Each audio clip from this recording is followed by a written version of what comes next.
Hello everybody, welcome to another flight. Career flight, freelancer, my own plane, the Longitude, Citation Longitude. Now I've already found a flight. Now it says LIFR flight, that means very low ceilings. It's the worst IFR rating flight. It's basically the worst as far as weather conditions or being able to see. It's a subset of IFR flight, LIFR, meaning you need to have an instrument rating. But one good thing about this flight is it's only 440 nautical miles. You can see that over here. So not all flights are the same, even if they say they're 1.5 hours, which is the minimum flight time which you can get from one of these aircraft, or the aircraft that I'm in. But they're not all the same. One is 770 nautical miles. This is 440 nautical miles. So it's actually shorter, so it'll take less time. I found a mission closest to the airport where my plane's actually located, so the transfer cost won't be that much. It doesn't look good as far as LIFR flight type of weather. We think we can go to flight plan and see if that's actually the case. Now it's going to give us something already. Never take a direct. As far as I know, you can't put in direct as one of the options in your onboard computer. Actually, this looks good right here, the RNAV. Okay, we can only get an RNAV. I'm sure there's more options as far as the onboard computer, but you're going to get dinged for that. So just go here. This works for me. I change procedure. Also, I'm going to look at my departure procedure as well. Oh, good. We're flying straight out. That's good. The GPS straight out. Okay, what you want to do? Runway 10. Keep that in mind. Go to arrival airport information. Runways. Runway 10 says 0 knots, 0 knots. Okay. I don't know why they're recommending runway 28, but this looks good. Let's look at the weather. So it's just as far as visibility, it says 8 nautical miles though, visibility. So that's not bad. Clouds are just overcast, so we'll take that. Now I'm going to make the ceiling 25,000 feet. If I need more or less, I can always request it from ATC. If I need to increase or decrease altitude, I'm going to send to ATC and avionics. The other two things I like to do, start the stopwatch, so I can slow down and speed up time, and then make sure I'm in real time. It needs to be an IFR flight, I believe, because it says IFR conditions, and the arrival airport might not allow you to land without an IFR flight plan enabled. Okay, let's go ahead and jump in. Take our longitude. I've already managed the aircraft and filled up fuel. Let's go jump in. Okay, here we are at our lovely aircraft. I wanted to take a screenshot here. Now I can bring this back up. Now to remove everything at once, Alt Q. Let's go ahead and jump in. Why do I not do the animation?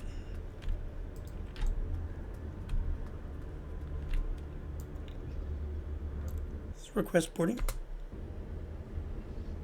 Fuel gauge reads 50%, Captain. I don't know if you heard that. Fuel gauge reads 50%, but that's okay. I have a keybind to be able to top off fuel. I did that extra, so there's no cost to me.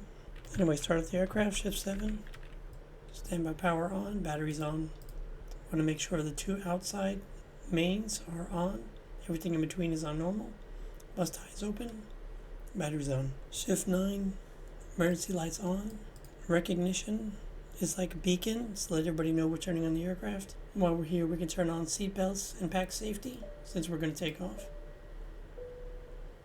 Then come down, shift 5. AP just started it on. Then to start, hold it for a second, let go. You can see it running up here.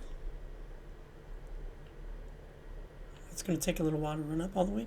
The APU generator is on. Just want to make sure that's the case. Let's go ahead and set up the plane. Now before I do weight, I usually like to top off the fuel. I have the fuel filled up all the way now. Take off FOB sync. Yep, that's right. Next, initiate. Take a look at the flight plan. Anything white, you want to click done. There's a hold. Remove the hold. Okay, this looks good. Next, initiate. Then take off data. Weather. Load MEDAR wind. Use the onboard RAT. 11 degrees. Takeoff data. We have a problem. We don't have enough takeoff length. So this is a problem you're going to run into, especially if you fill up your aircraft with fuel. Initialize. It won't initialize. I'm going to risk it. Anyway, turn on the airplane. Remove the cover. Press run. Hold the engine start down until it says on. Make sure it's running up here. Wait for it to fully run up. Hold down the left engine starter until it says on. Watch it run up. When it now it's taxi and get out of here.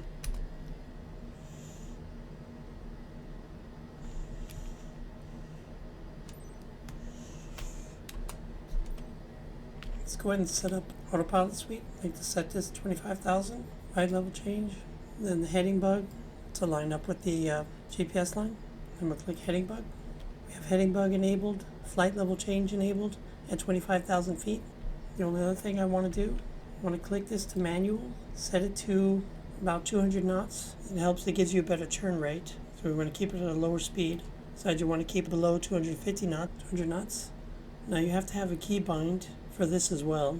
I believe it's in settings, under controls, in search there, you type in auto throttle, and then you can bind a key. Before my passengers move out, I'm going to do a little trick here. I'm going to put in full throttle with the brakes on. You're not supposed to do that. I'm doing that because it says I don't have enough room to take off, but I put in 2 notch flaps to try to compensate for that and see if I can do it.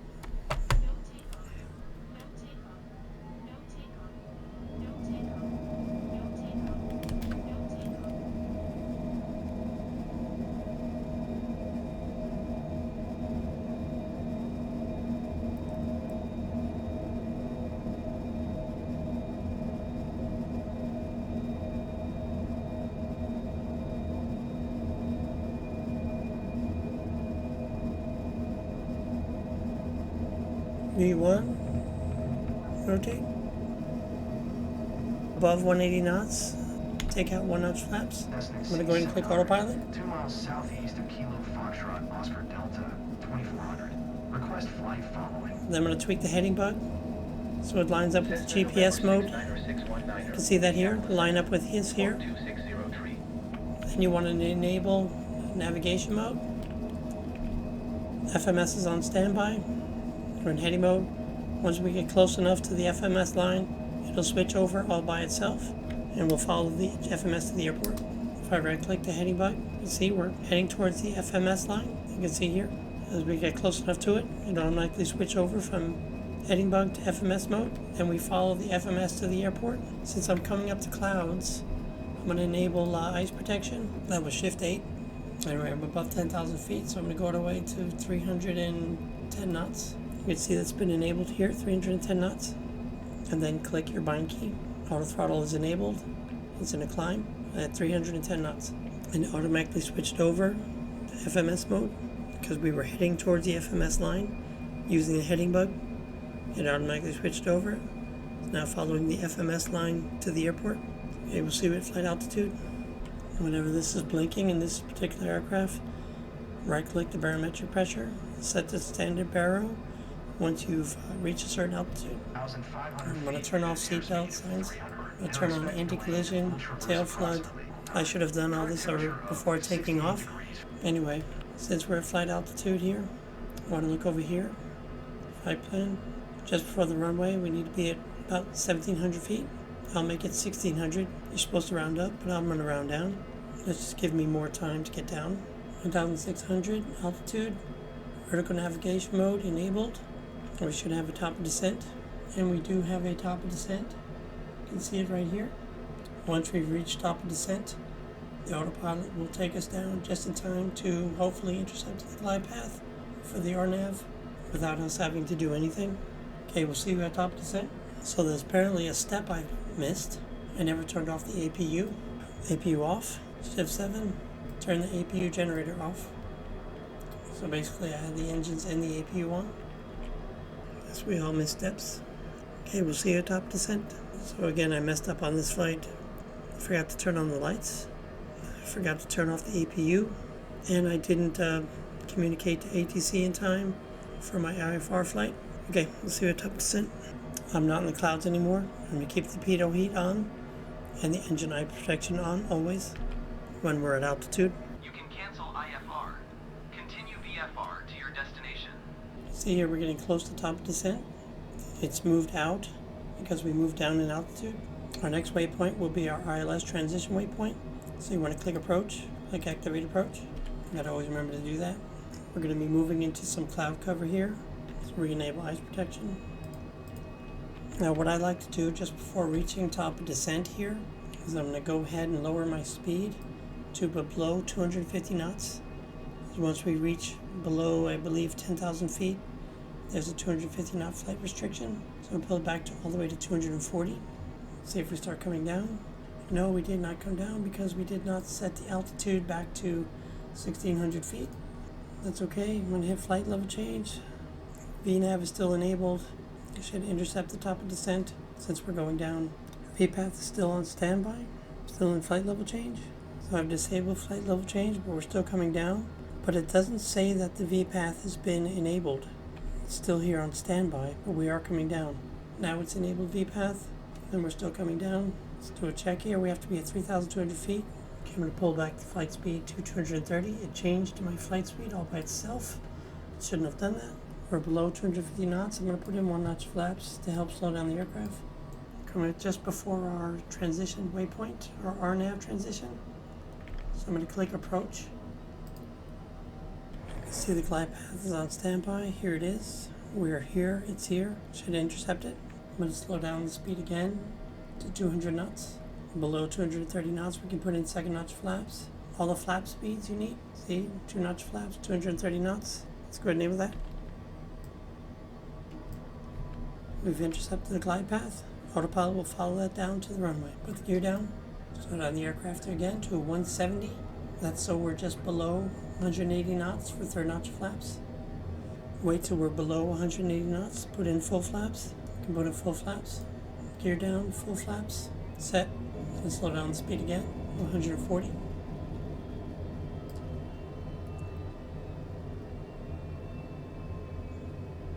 Pull that speed again to 125. I'm going to keep it there for landing. I'll take out the autopilot, but leave the auto throttle on and fly it in myself. What's good about this autopilot is when you get close enough to the ground, the speed will come out all on its own.